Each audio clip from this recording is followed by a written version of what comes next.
text features, exploding your RAM. Hash them and train a strong baseline anyway, at scale. This is the setup you'll be able to run after this, which trains with million-bin hash text and then evaluates on holdout messages, reporting accuracy and latency. I'm Professor Pi, teaching AI foundations with simple Python. When you work with text at any real scale, feature counts balloon fast. A single word vocabulary can soar to hundreds of thousands or millions of tokens. Building an explicit dictionary and a dense matrix can break memory and slow every downstream step. Feature hashing gives a predictable, fixed memory footprint, so you can keep working. Success looks like training a classifier without an exploding vocabulary and still getting reasonable accuracy quickly. At a high level, hashing maps tokens to numeric bins and accumulates counts there. Think of it like a fixed-size table where each word drops into one bucket. Collisions can happen when two words land in the same bucket. More buckets means fewer collisions and more memory. The power is that the representation stays sparse and bounded. You can run millions of bins without allocating a gigantic dense matrix. We will build a tiny pipeline that turns short messages into hashed sparse vectors, compare similarities, and train a simple linear classifier. The goal is a practical baseline you can scale by increasing the number of buckets. Next, we'll convert raw messages into a stable hashed feature matrix so the rest of the demo works with fixed size inputs. Now we'll convert the small text corpus into hashed features. This snippet converts short text documents into a fixed size sparse matrix using scikit-learn's FeatureHasher.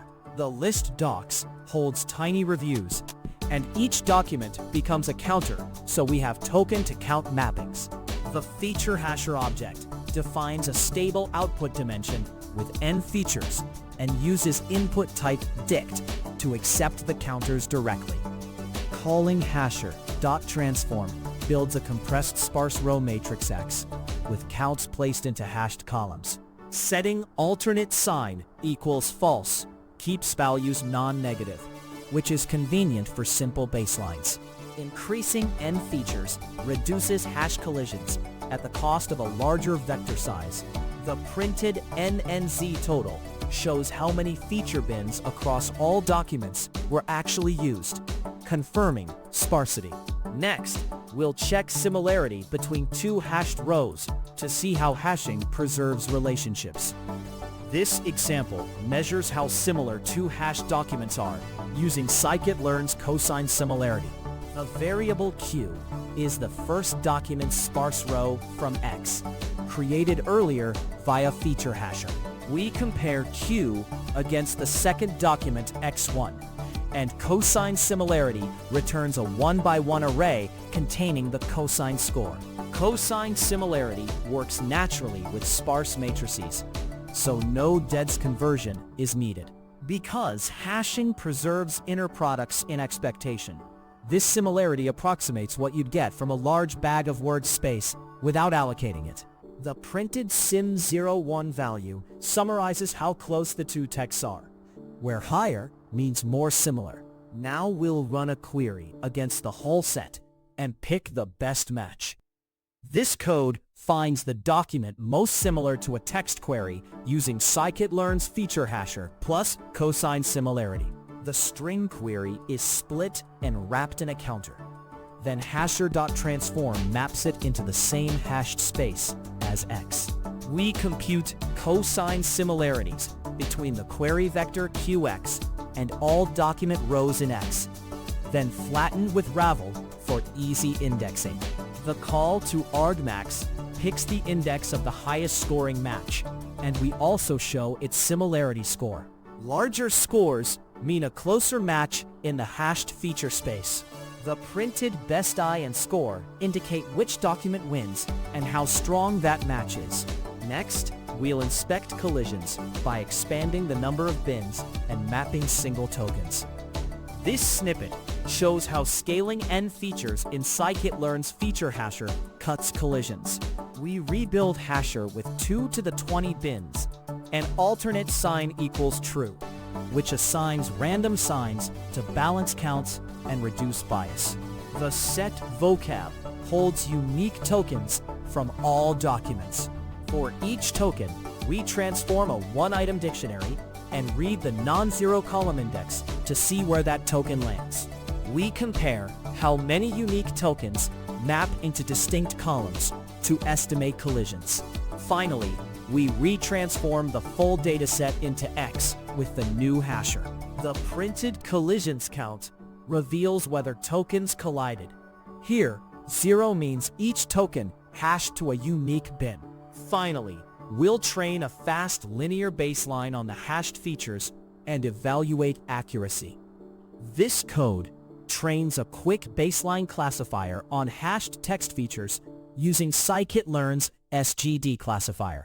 We define labels Y and split indices into a small training set and a test set for evaluation. The classifier uses loss, log loss, to perform linear logistic regression with stochastic updates, which pairs well with sparse hashed inputs. Calling fit trains on XIDX train without ever building a dense bag of words vocabulary. We then predict on X index test and compute accuracy with accuracy score. Increasing n features in FeatureHasher often improves accuracy by reducing collisions, while still keeping memory flat per feature. The printed ACC value summarizes real predictive performance for this tiny hashed baseline. To map this toy demo to a real project, swap the tiny docs for your streaming message feed and keep the same hash pipeline. You still get a bounded memory vector per record and can feed those vectors into an online trainer or an approximate nearest neighbor index for retrieval.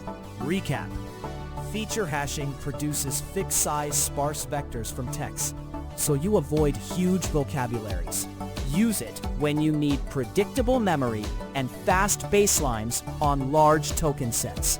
Caveat: collisions are real, so monitor and raise the number of bins if accuracy stalls.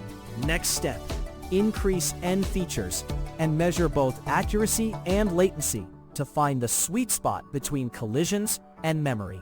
If AI Foundations in Python help, subscribe and watch the AI Foundations videos.